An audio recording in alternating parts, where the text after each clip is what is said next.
Hello everyone.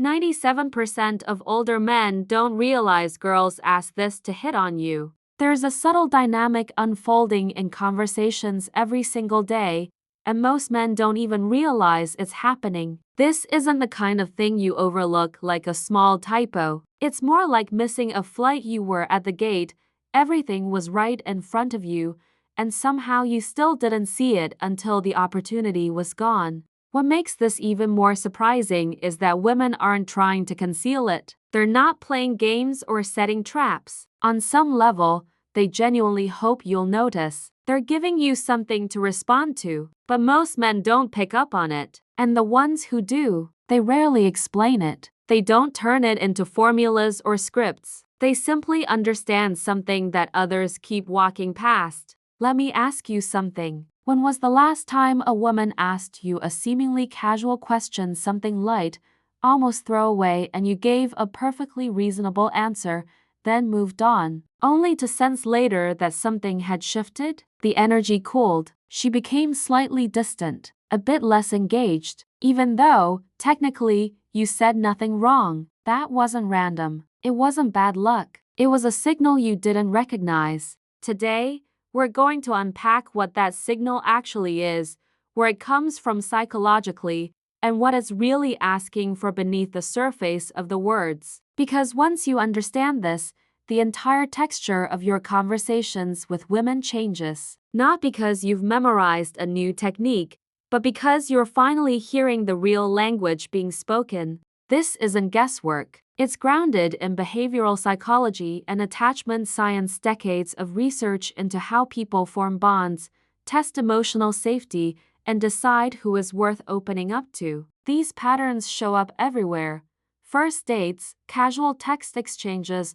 long-term relationships, coffee shop conversations. They're consistent and observable. The reason many men, especially older, experienced men miss them isn't a lack of intelligence. It's often the opposite. You've spent years solving problems logically. You've built things, fixed things, analyzed things. Logic works beautifully in most areas of life, but attraction doesn't operate on logic. Attraction runs on resonance.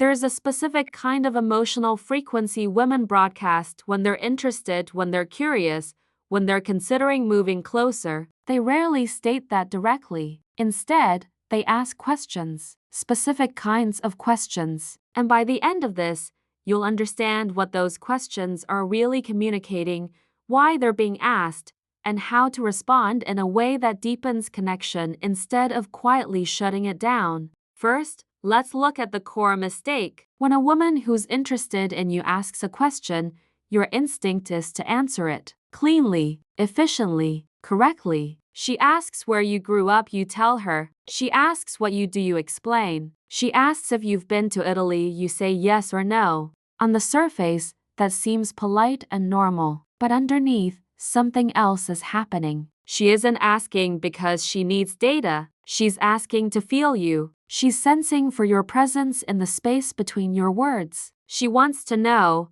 are you engaged? Is there depth behind the answer? Do you lean into the moment, or do you deliver information like a report? When you respond with pure efficiency, you pass the information test but fail the emotional one. Because the emotional test was never about the answer. It was about the energy that carried it. A question, in this context, is not a request for facts. It's an invitation. Imagine someone interesting walks up to you at a gathering and asks, "Do you like this music?" They're not conducting research on your playlist preferences. They're looking for a spark, a glimpse of personality, a sign that there's someone dynamic behind the response. Most men respond to the knock on the door by describing the door, and then they wonder why she stops knocking.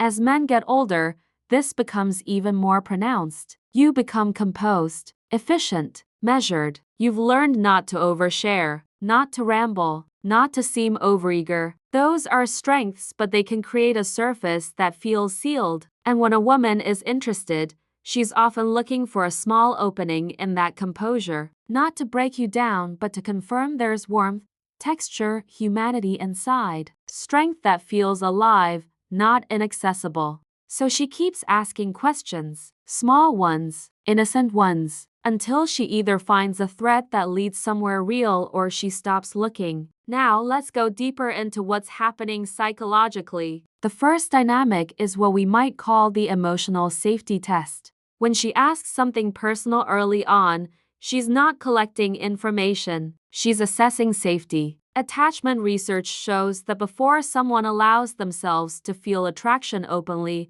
they look for signals that vulnerability won't be punished or mishandled. She's watching how you respond to being opened. Do you tighten up? Do you deflect? Do you overexpose? Or do you respond with warmth and grounded openness? If she asks whether you have siblings and you reply, yeah, to brothers, and leave it there, you've technically answered, but you've also signaled minimal emotional availability. Compare that to, yeah, to brothers. Growing up between them taught me a lot about patience. Are you close with your family? Same facts, completely different signal. One says, here's the data, the other says, here's a piece of me and I'm curious about you. That curiosity and subtle depth is what creates safety. The second dynamic is what we can call the mirror question. Often, when she asks about your views on risk, intimacy, change, or depth, she's not only evaluating you, she's exploring something within herself. Social psychology shows that people frequently project their own internal concerns through the questions they ask.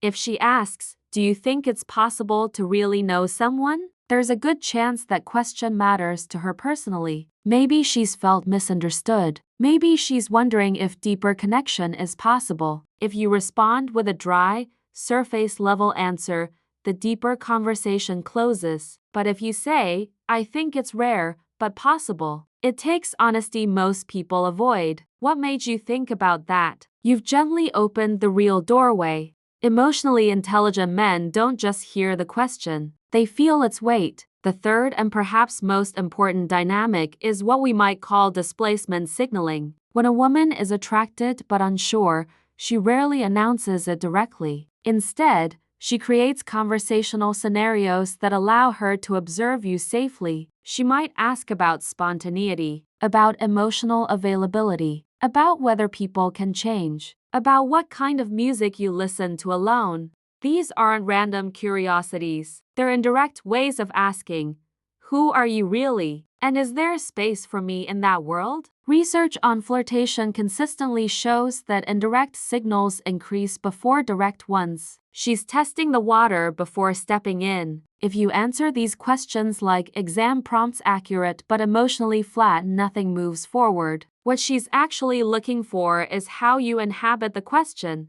Do you pause thoughtfully? Do you smile slightly, as if you sense there's more beneath it? Do you respond with presence rather than just content? Honesty matters, but honesty without warmth, without curiosity, without emotional presence, it lands flat. It fills silence but doesn't create connection. When you begin to understand all this, something shifts in how you engage. You slow down. You allow a brief breath before answering. You feel into the question instead of reacting automatically. You offer something real, not a performance of depth, just a natural thread below the surface. You stay light. Ease is crucial. Depth should feel available, not forced. When men try too hard to be deep, they create pressure. True intimacy emerges quietly. Perhaps the most underrated quality an older man can offer is calm presence. The sense that you're not trying to extract an outcome. You're simply there, grounded, attentive, unhurried. Women feel the difference between a man striving to get somewhere and a man who has already arrived internally. Be the second man.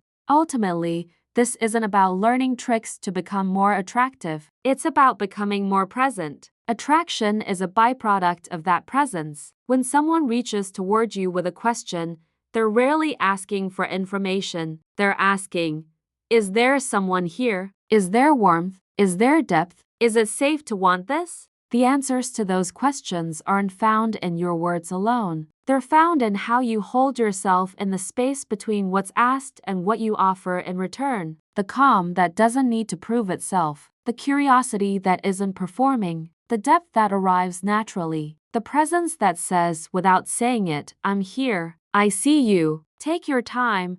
that's what's being asked beneath almost every meaningful question. And once you understand that, you stop trying to answer better and you start responding more fully. That's when conversations stop feeling flat. That's when attraction stops disappearing mysteriously. That's when connection begins to deepen in a way that feels effortless, grounded, and real. You already have most of what this requires. You just needed to see it clearly.